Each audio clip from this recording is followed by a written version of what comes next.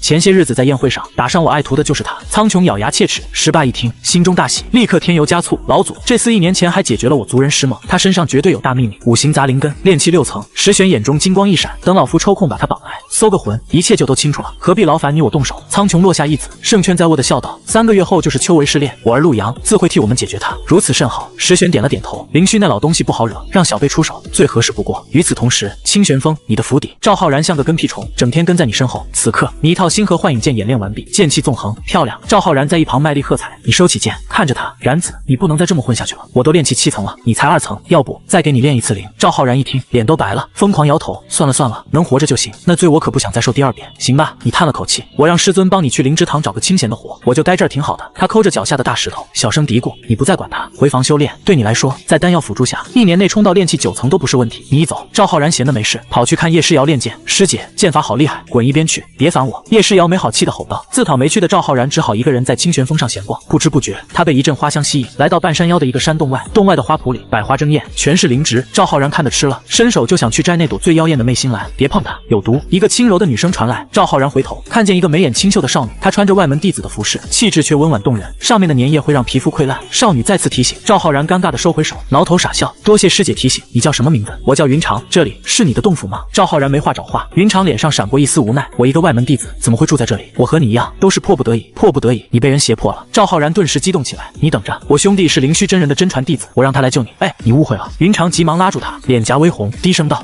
我是魏红师兄的特殊体质，你犯不着为我得罪他。”说完，他羞红着脸，转身跑进了洞府，砰的一声关上了门。赵浩然愣在原地，脑子里只剩下胁迫和特殊体质2个词。他疯了一样冲回你的房间：“子安，快帮兄弟个忙，去救人！”听完他的讲述，你皱起了眉头：“然子，我觉得他是自愿的，如果真被胁迫，他早就跑了。”但赵浩然不信，死拉硬拽非要你去。路过门口，正在练剑的叶诗瑶听见了你们的对话，冷哼一声：“我知道什么是特殊体质。”说你眼神一冷，逼近一步。叶诗瑶吓了一跳，不情愿的开口：“师尊以前也有一个，就是个器皿，拿来用的。后来那个女人趁师尊不在，自己逃了。”赵浩然一听更急了：“云长姑娘那么好的人，怎么会甘愿做别人的器皿？”他拉着你再次冲向了那个山洞。“云长姑娘，开门，我带人来救你了。”洞府门缓缓打开，云长站在门口，他身后还有一个脸色苍白的男子，正是魏红。你误会了，我是自愿的。云长低着头说，可你明明说你是迫不得已。我就是随口一说。云长脸更红了，他身后的魏红终于忍不住了，冲你们咆哮：1个月1枚引气丹，公平交易，关你们什么事？他一把将云长拽进洞府，砰的关上门，紧接着里面传来了魏红的怒骂和云长的求饶声。星号星号，那声音让赵浩然面红耳赤，再也听不下去，捂着耳朵逃走了。第二天一早，赵浩然冲进你的房间，双眼通红。子安，我想继续练灵。他似乎想通了，让他发愤图强的不是同情，而是昨天感受到的那种自卑，以及身体最原始的欲望。你拿出几枚灵石交给他。很快，赵浩然的房间里就传出了痛苦的喊叫。你守在门外，不让任何人打扰。叶诗瑶被叫声吸引过来，好奇地问他怎么了？你别管。你趁机问道，我给你的那本九炼真身，为什么我练到淬体一重天就卡住了？叶诗瑶眼睛一亮，我告诉你有什么好处。你冷笑一声，2个月后就是那门试炼，进了万寿谷，师妹不想我罩着你。叶诗瑶这才开口，想加速修炼，必须配合药补，否则光靠自己练，几年都难有寸进。等赵浩然熬过炼灵的痛苦，你立刻动身前往珍宝阁，还是那个小王接待你。我需要炼体的灵药。好嘞，龙元果、碧玉参、雷鸣竹。小王报了一大串名字，每样都给我来1份。前辈，其实丹药效果更好，比如炼骨丹也来1枚。好嘞，总共是800下品灵石。你心里咯噔一下，这价格正好把你身上的灵石掏空。炼骨丹是3品丹药，价值600灵石，平时只有筑基大修才舍得买。小王解释道。你肉痛的付了钱，回到住处，你开始一种一种的试验灵药。果然，很多昂贵的灵药效果平平，只有碧玉参、雷鸣竹和云雾莲对肉身强度有奇效。炼化所有灵药后，你的肉身境界达到淬体2重天。接着，你服下那枚价值600灵石的炼骨丹，修为堪冲到淬体3重天。想要继续提升，必须烧钱。于是，你直接去了灵芝堂，找到了木青。哟，苏子安穿上内门弟子的衣服了。木青走近你，立刻感受到一股恐怖的威压，脸色一变，连忙改口：恭喜师兄，你开门见山，以后你这几亩灵田我包了，专门给我种云雾莲、碧玉参和雷鸣竹。木青掰着指头一算，脸都绿了。师兄，这成本得1000万贡献点啊！贡献点我来想办法，你只管种，你直接拍板，我1年给你3000贡献当工钱，干不干？干，当然干。木青连忙点头。等我这茬收了，明年开春就给您种上。交易谈妥，你回了灵虚府。现在你面临一个新的挑战，必须在明年开春前赚够1000万贡献点，1枚灵石200贡献，那就是整整5万枚灵石。你找到师尊灵虚真人打听，得到的答案只有一个，在内门想快速赚取大量灵石，唯一的办法就是去接宗门发布的那些最危险、奖励也最丰厚的任务。你需要灵石，很多灵石，所以你站在了问道楼的昭告碑前，那上面密密麻麻的卷轴，每一个都代表着一笔收入。你早就盯上了一个护送任务，报酬1万灵石，足够诱人。可惜几个筑基期的家伙像墙一样堵在前面，那股威压让你呼吸都困难，你只能眼睁睁看着那个卷轴被一个壮汉撕走，心里憋着一股火。他们一走，剩下的任务就没几个好啃的了。就在这时，一个新任务引起了所有人的注意：清除魔修百象魔，炼气8层，奖励8000灵石。百象魔可是炼气8层，一个人搞不定，咱们联手怎么样？一个满身酒气、腰上挂着酒葫芦的中年男人嚷嚷道。一个背着长弓的女人立刻回应：可以，8000灵石，1人1半。机会来了，可以加我一个吗？你立刻站了出来。两人回头看到你这个12、13岁的少年，都愣了一下。那女修士秋水打量了你几眼，笑了：当然可以，小师弟年纪轻轻就炼气7层了，了不起，是极品灵根吧？他想巴结你，但你只是笑了笑，没接话。先说好。那醉鬼狂涛打断了他，一脸严肃地强调：宗门奖励的8000灵石，还有解决了百象魔之后他身上所有的东西，咱们3个必须平分。同意。你和秋水同时点头。夺人钱财，懂的都懂。狂涛炼气7层，用锤的；秋水炼气8层，完工的；苏子安炼气7层，实践。3个人围剿一个炼气8层的魔修，听起来胜算很大。于是你们接了任务，马不停蹄直奔南边的苍云山脉。这里是3不管地带，灵气稀薄，遍地匪徒，还有些逃难来的凡人。百象魔就靠吞噬这些人的灵魂修炼。狂涛师兄，他为什么不去凡人界大肆清除？你忍不住问。嘿，狂涛笑了，修士没了灵气，修为会倒退，不然凡人界早成魔修的天堂了。很快你们就摸到了卷轴上标注的洞府，里面没人。秋水修为最高，神识一扫就有了结论，他出去了，在这儿等，他回来肯定会发现我们。秋水皱起了眉，同是炼气8层，他很清楚这个境界的神识有多敏锐。那怎么办？狂涛问。我可以在洞口布个隐身阵法，屏蔽气息。秋水看了看你们，不过布阵的灵石你们得跟我平摊。当然，你第一个同意。狂涛也点了点头。紧接着，秋水拿出10几枚灵石，手指翻飞，打出几个法印，嗡的一声，一道光幕把你们3个罩住。从外面看，这里什么都没有。1天过去了，一点动静都没有，情报不会错了吧？狂涛开始不耐烦了。再等等。秋水说着，又换了一批灵石。阵法这东西就是个烧钱的玩意儿。就这么2天又过去了，你们已经耗掉了100多块灵石。终于在第3天夜里，负责放哨的你发现了动静，你立刻叫醒了另外2人。月光下，一个戴着鬼脸面具的黑袍人正朝洞府走来，他身上那股邪气隔着老远都能闻到，他就是百象魔。他手里拽着一根绳子，后面串着6个面黄肌瘦的凡人，还有一个穿着宗门服饰的修士，只有炼气3层，气息萎靡的被拖在地上，留下一条长长的痕迹。你看到这一幕，火气噌的就上来了，简直一起上，解决他！你瞬间就想冲出去，然而狂涛一把将你死死按住，别冲动，等他进了洞府再动手。瓮中捉鳖，让他跑了怎么办？他低声警告你。就在这时，那百象魔似乎闻到了什么，停下脚步，鼻子在空气里嗅了嗅，面具之下，嘴角咧开一个诡异的弧度。他没多想，掐诀打开洞府师门，拖着那些祭品走了进去。过了一会儿，你和狂涛悄悄跟了上去。秋水本想在外面放冷箭，但发现洞里七拐八绕的，根本找不到目标，也只好跟了进去。谁知秋水刚一进洞，身后的石门轰隆一声自己关上了。结，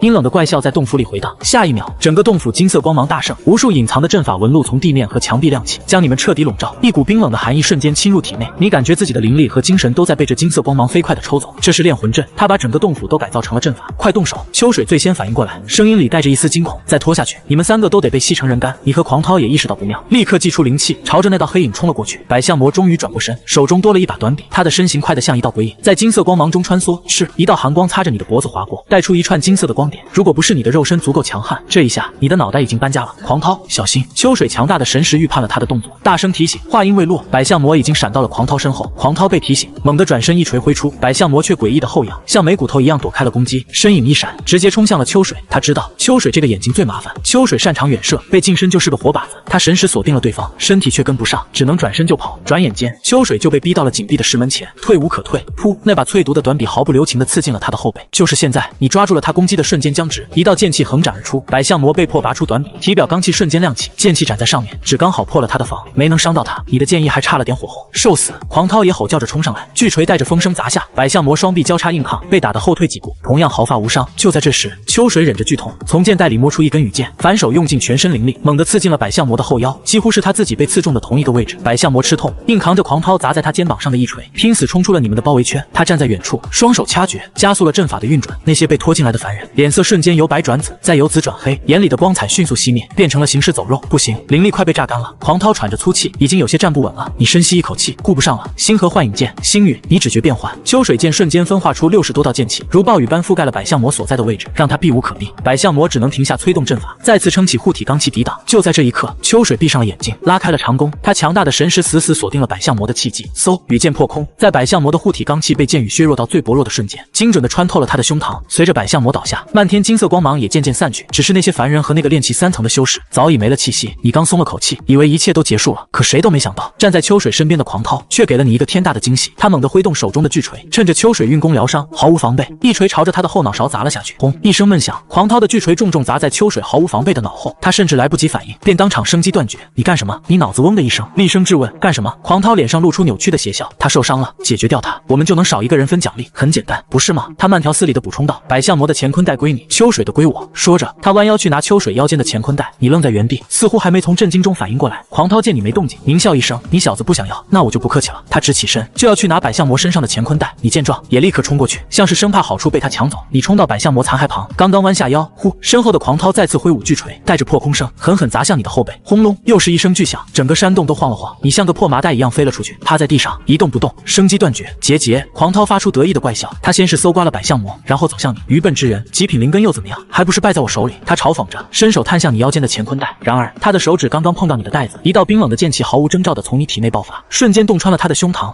装作失去生机，狂涛难以置信地瞪大了眼睛，一口金光喷了出来。你从地上一跃而起，毫发无伤。那一锤甚至没能破开你淬体3重的肉身防御。秋水剑寒芒一闪，直刺狂涛。狂涛被心念剑气重创，肺腑如同结冰，连挥锤的力气都弱了3分。等等，他勉强挤出一个笑容，你受了我一锤，伤的也不轻吧？我们到此为止，怎么样？你用行动回答了他，眼中只有寒意。对这种背后捅刀子的无耻之徒，多说一个字都是浪费。剑光凛冽，攻势不减。狂涛本就重伤，根本无力抵挡，几招之内就被你一剑封喉。看着洞里3具残骸，你轻叹一口气，去他的合作共赢。你把3个乾坤袋里的东西倒了出来，2000灵石，一把上品战锤，一把上品弓弩，还有10几根上品羽箭。最大的收获来自百象魔的乾坤袋，一本他自己手写的万阵图录，记录了200多种阵法名录和材料，还有一本残缺的身法秘术幽影部。而秋水的袋子里也有一本残篇窥神篇，正是他神识强大的来源。你没多停留，割下百象魔的头颅，立刻回宗复命。8000灵石到手，加上缴获的2000，你现在有1万灵石，但这还不够。回到灵虚府，你立刻拿出无名道卷、万阵图录、幽影部、窥神篇，所有残缺的、不完整的功法秘术，在无名道卷的演化下，全都变成了完美无缺的版本。你一下子掌握了200多种阵法的布置方法，一门顶级的身法，还有能无限提升神识的秘法。但是你依旧缺钱。回想起这次任务的凶险，你心有余悸。若不是肉身够硬，你已经陨落了。你不想再这么冒险了。你看着桌上的万阵图录，一个念头冒了出来，卖阵法图。你把200多种阵法图单独抄录下来，直奔珍宝阁。小王，护山阵阵法图什么价？你问。小王一见你，立马笑脸相迎。苏师兄，上品阵法图，统一价200灵石一张。你又问。子母双杀阵呢？中品阵法图100灵石。了解完价格，你心里有了底，扭头就走。在内门和外门交界处有个弟子们自己摆摊的方式，你找了个空位，竖起一块牌子，阵法图专攻，然后你就盘膝坐下，开始修炼。一连3天，一个顾客都没有，你也不急，卖不出去就当修炼了，不亏。终于第4天，一个穿着阵法一脉服饰的外门弟子在你摊位前停下了。师兄，你这儿有什么阵法？你把万阵图录的目录丢给他，他眼睛一亮，我要千机阵、演气阵、传送阵，一共多少灵石？200，这么便宜？他惊呼一声，这3样在珍宝阁至少要300，他付了钱，验了货，确认无误后，一脸激动：“师兄，你这价格太公道了，我回去就帮你宣传，我们阵法一脉的师兄弟们肯定抢着来买。”说完，他千恩万谢的走了。等他一走，你又拿出纸笔，把那3张阵法图重新抄录了一份。对你来说，这就是无本的买卖。自此之后，你白天摆摊，晚上修炼9炼真身和窥神天，小日子过得倒也安稳。2个月后，你的摊位突然炸了，7杀阵给我来一份，我要护身阵、聚灵阵图纸还有没有？明天就是1年1度的秋闱大考，内门弟子们都在疯狂采购保命的玩意儿，其他摊位早就卖光收摊了，只有你这里货源充足，排好队，一个个来。你抄录得手都快断了，一天下来，你足足赚了6000灵石，加上之前的，总共到手8000，离你的目标还差3万2。看来最后的希望只能寄托在这次秋闱试炼上。晚上，你师尊灵虚真人难得回来，师徒3人大口吃肉，酒足饭饱后，灵虚看着你，神色凝重：“子安，明天的秋闱大考，照顾好师瑶，师尊放心。还有，他拿出一面古朴的盾牌，这是上品灵宝，赤阳盾，你收好，记住，保命最重要，排名都是虚的，活着才有机会。上品灵宝，这玩意儿的威能是灵气的10倍以上，有了它，你在炼气期几乎就是无敌的。师尊真偏心。”叶诗瑶在一旁嘟着嘴，眼睛里全是羡慕。你没理他，迅速将赤阳盾炼化，同时你悄悄运转藏息术，将自己的修为从炼气8层伪装成了炼气6层。听说试炼之地的妖兽专挑修为高的下手，你必须做好万全准备。第2天，秋闱大考正式开始，所有炼气期弟子都聚集在9峰以南的一处大峡谷外。峡谷内灵雾缭绕，神识无法穿透，里面豢养着无数专攻试炼的妖兽。幽冥狼试炼得分批进行，首先进去的是内门那180位筑基期大修士，他们的任务是清理掉里面最强的玄阶狼王。你和叶诗瑶、魏红带着清玄峰的弟子们在峡谷上方安静等待，你干脆盘膝打坐，继续修炼。7天后，峡谷内的厮杀声终于停了，筑基期的试炼结束，进去180人，出来175人，陨落了5个。你心里一凛，连筑基大修都会陨落在里面，这次试炼恐怕没那么简单。一个浑身是伤的筑基修士高声向裁判长老报功：主峰弟子江云凡斩狼王10头，翠微峰弟子方正斩狼王3头。最终，主峰的江云凡以最多的玄阶晶核获得第一，奖励了1枚珍贵的碎丹精液。现在轮到你们炼气期弟子了，筑基期弟就奖1枚劣等碎丹精液。你心里泛起了嘀咕，这宗门也太抠了，拿这种次品当头奖。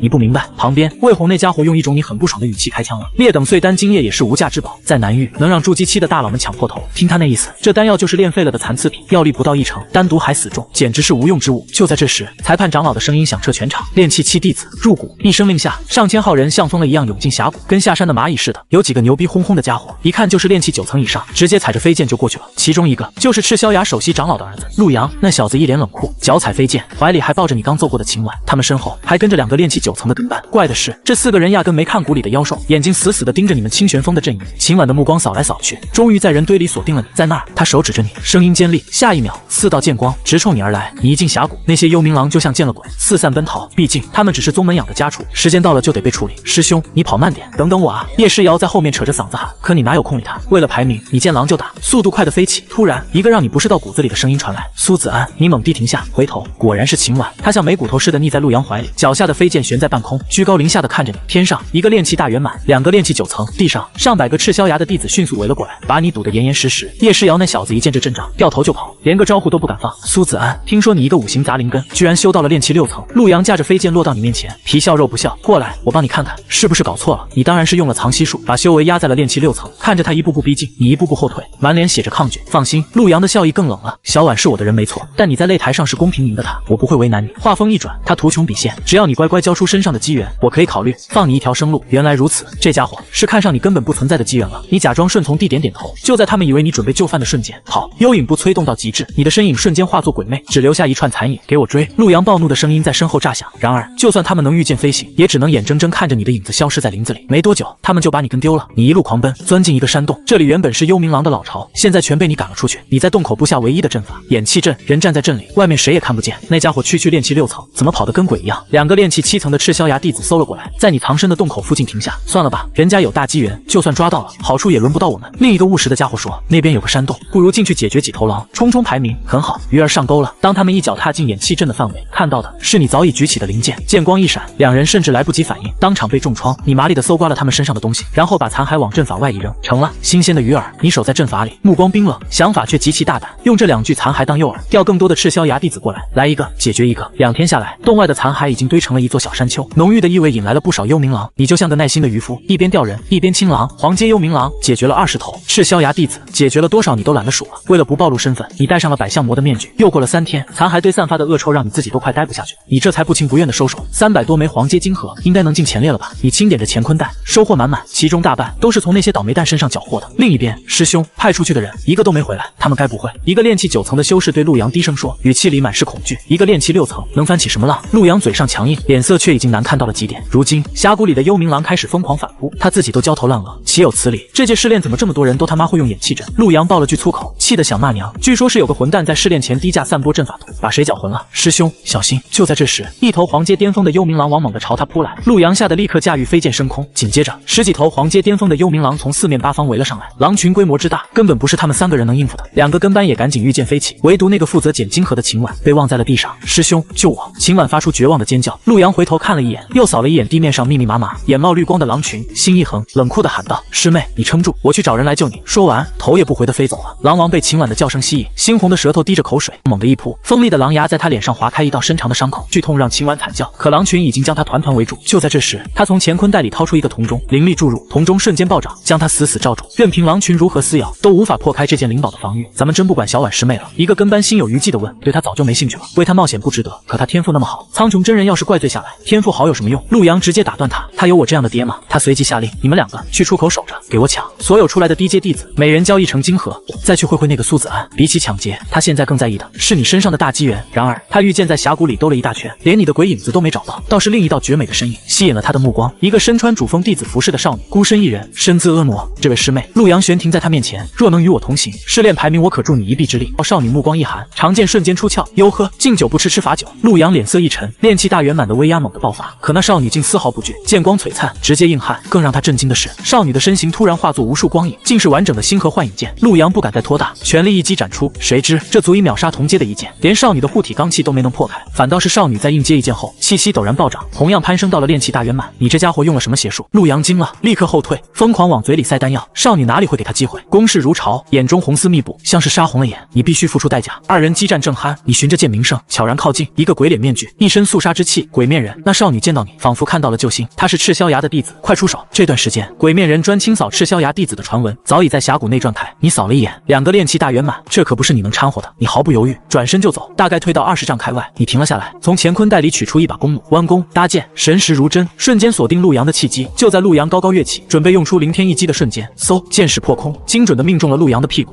陆阳发出一声凄厉的惨叫，回头看见是你，气得5脏俱焚。区炼气6层，你这家伙也敢偷袭我？仇恨瞬间转移，他放弃少女，疯了一样朝你扑来，一道狂暴的剑气隔着20丈就斩过来，瞬间击碎了你的护体罡气。炼气大圆满，果然强的离谱，哪怕你真实修为已是炼气8层巅峰，也毫无胜算。陆阳转瞬即至，又是一剑，枪！你眼疾手快，掏出保命法宝赤阳盾，上品防御灵宝面前，他狂风暴雨般的攻击就像是挠痒痒，几剑下去，他的灵剑反而承受不住反震之力，轰然碎裂。就在这一刻，一把青钢剑从他背后洞穿了胸膛，是那个少女拼尽最后一丝力气刺出了致命一击，随后他也体力透支倒了下去。你收起盾牌，毫不客气地将陆阳腰间的乾坤袋摘了下来。你本想把那少女的也顺手牵羊，可看着她苍白的脸，终究还是下不去手。你甚至破天荒的大发善心，从陆阳的袋子里摸出1枚氧气丹，塞进了他嘴里，还守在他身边，以防幽冥狼来袭。夜幕降临，少女醒了。峡谷的夜晚漆黑如墨，只有你们的篝火噼啪作响。她醒来后，先是警惕地检查了自身和乾坤袋，发现毫发无损，这才松了口气。谢谢你的氧气丹，她轻声开口。3枚灵石，你刚炼化完1枚丹药，修为隐隐有了突破的迹象，头也不抬的报价。他二话不说，直接丢给你一个装着灵石的袋子，我给你300，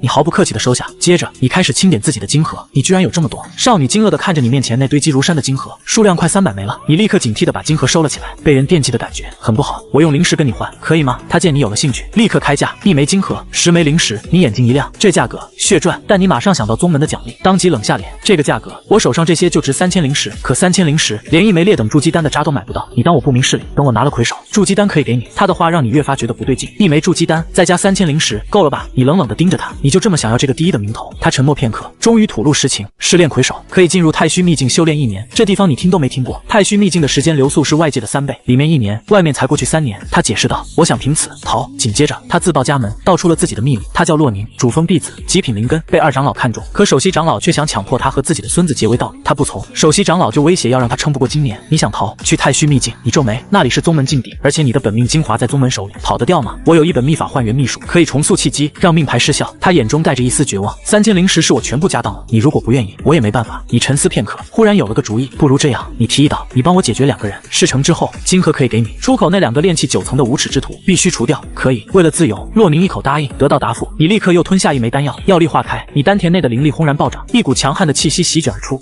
你突破了。洛宁震惊地看着你，炼气9层，他一个极品灵根，14岁才到这个境界，你才多大？这简直离谱！峡谷出口，2名炼气9层的赤霄崖大修正像门神一样拦住几百名弟子的去路。新来的交易成金河出来，不然我的剑可不长眼。其中一人目光落在了刚走到这里的你，鬼面人身上，见你只有炼气6层的修为，他一脸不屑，你根本没理他，而是转身对着那几百个敢怒不敢言的弟子大喊：“大家一起上，解决这2个强盗，金河平分。”然而回应你的只有一片死寂。那些人纷纷把头扭开，假装没听见。小子，你在自寻麻烦。2名大修勃然大怒，驾驭飞剑朝你冲来。我呸！你朝他们啐了口唾沫，撒腿就跑。2人立刻追了上去，你一路狂奔，将他们引入山林，逼得他们不得不降低高度。就在其中一人凝聚火球，准备给你致命一击时，你神识早已锁定，幽影步发动，瞬间闪开。这个身法，你是苏子安。2人顿时反应过来，也就在这时，洛宁的身影从掩气阵中暴起，剑光横扫，2人硬扛下这一击，护体罡气剧烈震荡，而你早已折返回来，炼气9层的真实修为毫无保留的爆发，秋水剑出，配合鬼魅般的身法，2人甚至没来得及发出惨叫，便被当场拿下。你第一时间夺走他们的乾坤袋，400多枚金核，这2个家伙刮得真狠，把这些给我，足够了。洛宁走上前，金核给你，我的筑基丹怎么办？你还是不放心？我若食言，你大可去向首席长老告发我。话说到这个份上，你才把大部分金核给了他。峡谷出口外，长老们早已等候多时。苍穹长老，令郎今年估计又是魁首，这次可得好好庆贺一番啊！一个长老满脸谄媚，哈哈哈！我已在赤霄崖备下酒宴，届时还请诸位赏光。苍穹真人满面红光，环视四周，仿佛胜利已是囊中之物。毕竟他儿子炼气大圆满，还有2个炼气9层的死士跟着，怎么可能输？很快，7天时间到，试炼结束，阵法打开，几百名弟子鱼贯而出。最先出来的自然是那些修为低微的弟子，近1000人走出了峡谷。苍穹真人却越看越心惊，不对劲，怎么一个御剑飞行的都没有？他儿子最喜欢在这种场合出风头了。苍穹师兄，令郎为何还不出来？有长老也发现了问题，哈哈，许是还在猎杀妖兽，耽搁了。苍穹抢笑着解释，同时悄悄捏碎了一张传讯符。我儿陆阳速速出谷。然而又过了半个时辰，排名都快出来了，陆阳还是没出现。突然，不知是谁喊了一句：“苍穹长老，不对劲啊！为什么你们赤霄崖的弟子一个都没出来？”这一声如同晴天霹雳，苍穹猛地站起身，神识疯狂扫过那近1000名弟子，真的一个赤霄崖的弟子都没有。师兄，情况不妙。另一位赤霄崖长老石玄脸色煞白，下一秒，2人再也顾不上规矩，化作2道流光，疯了一般冲进了峡谷深处。眨眼的功夫，苍穹真人就抱着他儿子陆阳的残骸飞出了峡谷，紧跟其后的石玄长老脸色也跟没了亲人一样难看，他的储物袋里装着上百具已经发臭的残骸，长老们都闭着嘴，没人敢出声，只有裁判长老扯着嗓子喊：“炼气7弟子试炼结束，魁首主峰弟子洛宁，金核500，赏筑基丹1枚；第2名清玄峰弟子苏子安，金核450，赏灵石1万。”你走上前，领了那1万灵石的奖励，但就在你把灵石塞进储物袋的这几秒钟，那个先你一步领奖的洛宁人不见了，你心里咯噔一下，顿感不妙，神识瞬间铺开，你立刻锁定了他的气息，想也不想就追了上去。那女人一离开峡谷，竟直接御剑飞向了太虚秘境。你虽然到了炼气9层，但压根没时间练御剑飞行，只能把幽影步催动到极致，在地上死死跟着。洛宁师姐，你是不是忘了什么事？你带着善意的微笑，在下面大声提醒他。洛宁低头一看，见你穷追不舍，冷冷的回了一句：“苏师弟，人我帮你解决了，3000灵石也给你了，你还想怎样？你答应我的筑基丹呢？”你的语气沉了下来，我才是魁首，筑基丹当然归我。他撂下这句话，猛地催动飞剑，拔高了飞行高度，瞬间脱离了你剑气的攻击范围。你见状，立刻从储物袋里掏出弓箭，对着天上的他连连射击。可惜太远了，加上他高速移动，你的箭矢全都落了空。你就这么眼睁睁地看着他飞进了太虚秘境，用他的魁首令牌轻松通过了守护大阵。等你赶到阵法前，你的令牌一点用没有，这鬼地方只认魁首。阵法里，洛宁安全落地，他回头看你，那张绝美的脸上浮现出一抹赤裸裸的得意。苏师弟，我要去海域了，山水有相逢，江湖再见。他甚至还俏皮地冲你眨了眨眼。紧接着，他走到一块刻满古文的石碑前，指尖翻飞，灵力涌动，直接激活了传送阵。在他身形消失的最后一刻，他又回头瞥了你一眼，那副你能把我怎么样的欠揍表情，深深烙在你脑子里。呼，你长长吐出一口浊气，那可是筑基丹，一枚完好无损的上品筑基丹，价值整整5万灵石，岂有此理！你狠狠一拳砸在阵法屏障上，巨大的反震力把你震退了好几步。这修仙界，人心果然喂不饱。你感叹一句，转身回了住处。不过这次也不算本钱无归，光是清扫赤霄崖那帮愚笨之人，就让你捞了不少秘法和灵石，还有几件品级不算差的灵器。你仔细清点了一下，身上现在不多不少，正好5万灵石。正当你纠结是该继续砸钱培育炼体的灵药，还是用这笔钱去买一枚筑基丹时，叶诗瑶的声音在门外响起：“师兄，师尊找你。”你打开门，叶诗瑶一张脸拉得老长，凶巴巴地瞪着你：“我在峡谷里怎么找不到你？你倒好，拿了个第2名，就完全不管我安危了是吧？”他噼里啪啦地把在峡谷里受的委屈全倒给你，但你压根没理他，径直走向正堂。开什么玩笑？当初初你被围攻的时候，他扭头就跑，你可是看得一清二楚。来到正堂，师尊灵虚正悠哉悠哉地品着茶，他一见你进来，脸上立刻堆满和蔼的笑容。好徒儿，快坐，快跟为师说说，你是怎么在峡谷里弄到那么多金盒的？你找了个位置坐下，然后面不改色地开始胡编乱造，把自己包装成了一个运气爆棚的捡漏王。至于清扫赤霄崖弟子的事，你一个字都没提。这么说，赤霄崖弟子的陨落和你没关系了？灵虚试探性地问。弟子哪有那么大本事？你一脸无辜，倒是听说有个戴鬼脸面具的女人到处追击赤霄崖的人，弟子猜她就是这届的魁首洛宁。你的回答滴水不漏。灵虚点点头，没再追问。与此同时，赤霄崖这里现在是全宗最热闹的地方，一群看热闹不嫌事大的长老正聚集在此。苍穹本来摆好了宴席，准备庆祝儿子陆阳蝉联4届魁首，结果呢，儿子没了，赤霄崖的炼气七弟子全军覆没了。可这群长老还是照常赴宴，坐在宴席上大吃大喝，品尝着山珍海味，气氛诡异到了极点。大殿正中央，苍穹没管那些人，他儿子陆阳的残骸就摆在那，盖着白布，他就那么颓废地坐在旁边，老泪纵横。就在这时，一个半张脸结着恐怖伤疤的女孩走了进来，苍穹看到她的瞬间，吓得魂飞魄散，失声尖叫。苍天，他哆哆嗦嗦地念着稳固到心的咒语，好半天才缓过来，冲着女孩怒吼：哪里来的怪物，给老夫滚出去！他抬手就要打出法力，那女孩却哇的一声哭了出来：师尊，我是小婉啊！秦婉哭得痛苦万分，刚愈合的伤口瞬间崩裂，精液混着泪水往下流，被陆阳抛弃，被毁了容，现在连最疼他的师尊都认不出他了。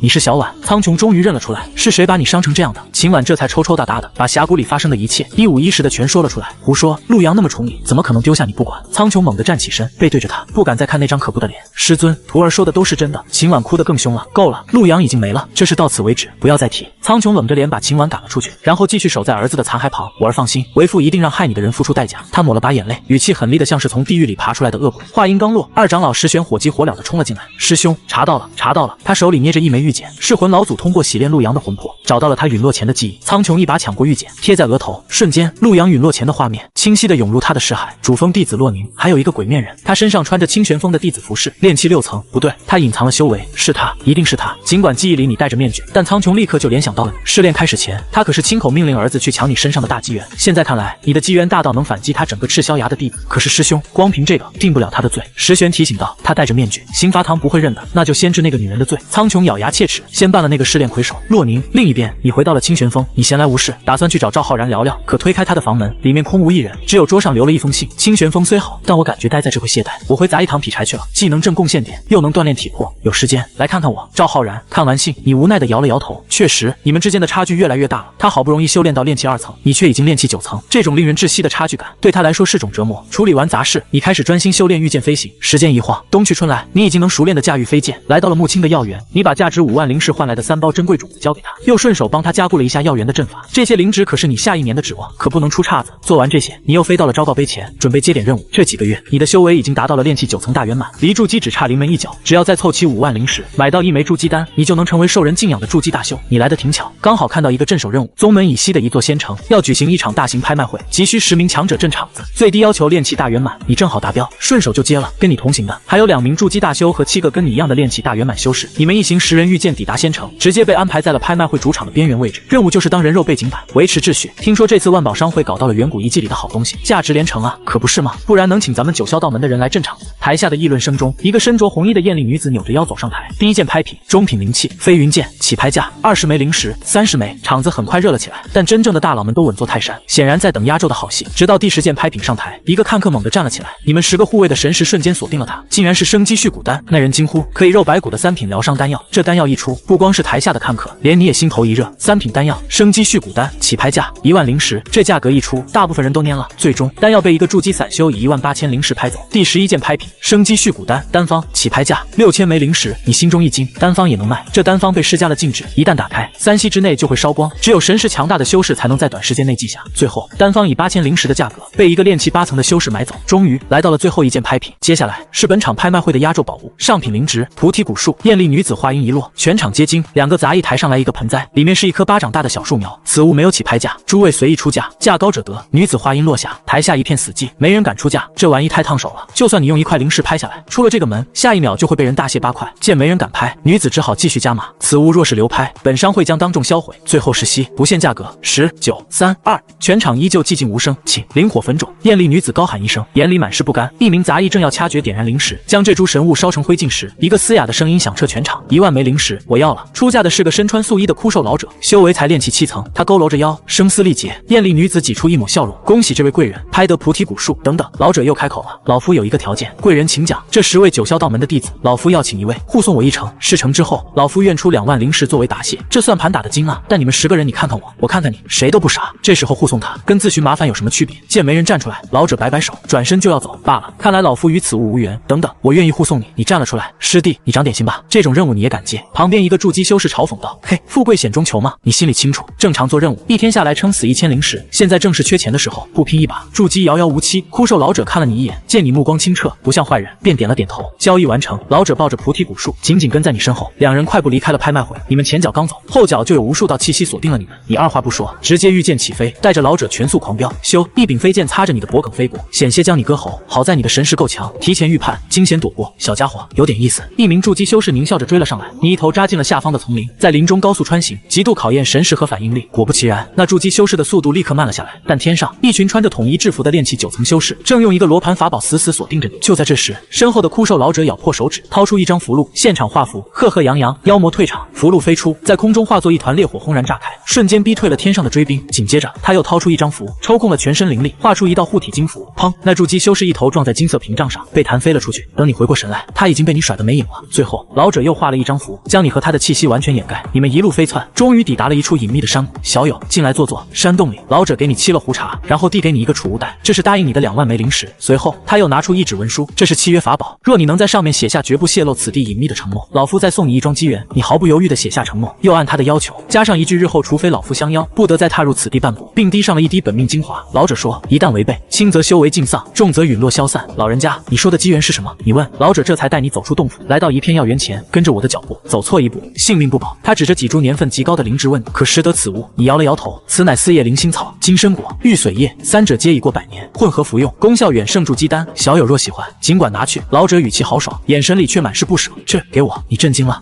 不给你，老夫也无缘享用。老者脸上愁云密布，老夫伺候了他们100年，如今寿元将近，修为才炼气7层，为了筑基活了半辈子，最后还是一场空。你将3株神药收入囊中，心里五味杂陈。小友再看，老者指向那辽阔的灵田，老夫一生心血都在此处，若你能为老夫续命100年，这些我可全部拱手相让。你大致扫了一眼，那些灵芝年份极高，药力惊人，其中甚至有你炼体所需的碧玉参。我听说3品续命丹可续命100年，你提了一句，可这片地界没人会炼。老者一脸绝望，那我先行告退了，日后若遇上续命机缘，定会转赠道友。你抱拳行礼，匆匆离去，回到万宝商会，其余9个同门正在大吃大喝。师弟回来的这妖巧，一个筑基修士招呼你坐下，师弟可将那老者安全送回。另一人急切地问，你摇了摇头，随口编了个瞎话，半路遇上劫机，还有筑基修士，我见情况不妙，就扔下他自己跑了。契约在身，你半个字都不会多说。9族饭饱，你们回宗复命，你顺利领到了1000灵石的奖励，但这一趟你的总收获是21000枚灵石，外加一份远超筑基丹的灵药。你回到房间，迫不及待地将3份灵芝捣碎，一口吞下，轰！强大的药力在你体内炸开，贯穿4肢百骸，你感觉身体快要被撑爆了。等你将药力全部炼化，已经是1个月后。我这是成了还是没成？你内视丹田，发现自己陷入了一个诡异的状态，你的5行灵根中只有1道灵根被药力淬炼，达到了筑基层次，而另外4道还停留在炼气境。你完成了1/5的筑基，成了，但没完全成。你陷入了两难，是封闭其他4道灵根直接向上修炼，还是想办法把5道灵根全部筑基？为了解惑，你找到了师尊灵虚。灵虚仔细探查了你的情况后，神色凝重，你的灵根资质为师前所未见，但筑基乃是修行第一步，根基必须稳固。若你现在强行修炼，将来恐怕会留下无法逆转的隐患。一为师之见，你必须将5道灵根全部筑基成功，再谈其他。说完，他从储物袋里拿出一枚药香4溢的丹药，这是筑基丹，本是为你师妹叶诗瑶准备的，如今你急需，就先给你吧。师尊，